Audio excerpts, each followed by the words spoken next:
Housing is in high demand and unscrupulous developers often bypass regulations.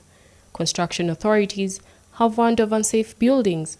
Frederick Kramal's parents didn't make it alive. He says his mom and dad were inside the house when the building started collapsing. It trapped them.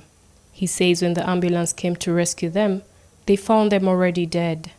3 other people have been rescued alive from the family home that was next to the collapsed building, located in the Ruaka suburb. After building collapses in Kenya in 2015, the presidency ordered an audit to see if the country's buildings were up to code. The National Construction Authority found that 58% of the buildings in Nairobi were unfit for habitation. A new study has found that climate change severely worsened the heavy rains that caused large-scale flooding across swathes of Nigeria and Niger this year, killing hundreds of people.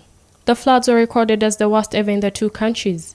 The report by World Weather Attribution says extreme seasonal rainfall and the release of water from dams caused the flooding from June to October. They concluded the event was made 80 times more likely by climate change. Almost 1.5 million people were displaced, hundreds of thousands of homes were swept away, and over 500,000 hectares of farmland was devastated by the floods.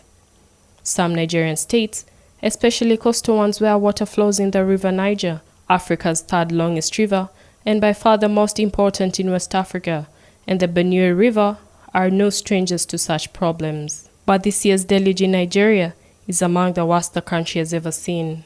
A decade ago, the worst flooding in more than 40 years in Nigeria claimed 431 lives and forced nearly 2 million people to leave their homes. This year's devastation has seen even more deaths.